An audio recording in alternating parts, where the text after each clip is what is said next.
तर ह्याच्यामध्ये अजून एक मुद्दा सांगायचा झाला तुम्हाला तर असा की जी पण तुम्ही नथ बनवताय तर ती ऑर्डर तुम्हाला कोणाकडून आलेली आहे, नक्की कोणासाठी हवी? आईसाठी हवी, तुमच्या जवळच्या क्लोज फ्रेंडसाठी हवे, ती कुणाला हवी, छोट्याशा तुमच्या मुलीला हवे, ती कुणासाठी बनलं जाते ते प्रोडक्ट, ते पण एक खूप महत्त्वाचा पॉईंट होतो की त्याच्यानुसारही तुम्ही तुमच्या नथीला नाव देऊ शकता.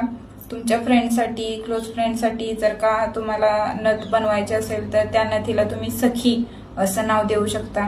तुमच्या नवरीच्या जर का आईसाठी वगैरे बनवायची असेल लग्न समारंभात तर त्याला ऑब्व्हियसली वरमाई वगैरे नाव येतच, देता येतं. नवरीसाठी म्हटलं की वधूसाठीच्या ज्या असतात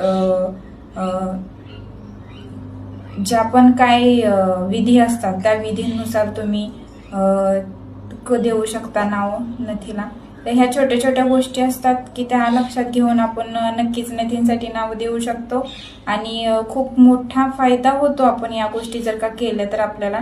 तुम्ही जेव्हा करायला जाचाल या सगळ्या छोट्या छोट्या बारीक गोष्टींचा विचार करून जेव्हा प्रोडक्ट बनवचाल आणि ते डिस्प्ले करचाल तर त्याचा खूप मोठा रिस्पॉन्स भेटतो पब्लिकचा आपल्याला. ह्या गोष्टी लक्षात येतीलच तुमच्या हळूहळू करायला सुरुवात केल्यावरती. तर माझं असं मत आहे की लवकरात लवकर या गोष्टी वेगवेगळ्या कस्टमर्सना आपल्याकडे आकर्षित करण्याचा एक पॉइंट आहे हा की कोणत्याही गोष्टी मागे खूप भावना असावी.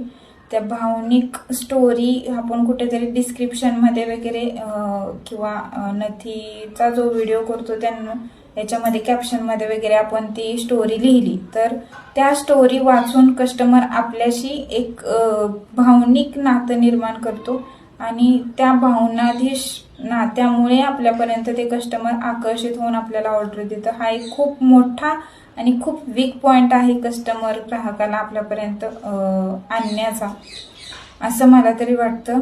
तर ह्या छोट्या छोट्या गोष्टी आहेत की ज्या मुद्द्यांना गोष्टींना लक्षात घेऊन तुम्ही त्या प्रोडक्टला नाव देऊ शकता.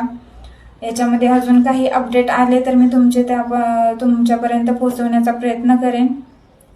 आजचा व्हिडिओ इथेच बास करूयात. हा व्हिडिओ कसा वाटला, यातले पॉइंट्स तुम्हाला कसे वाटले, महत्त्वाचे वाटले की नाही मला कमेंट्समध्ये नक्की सांगा.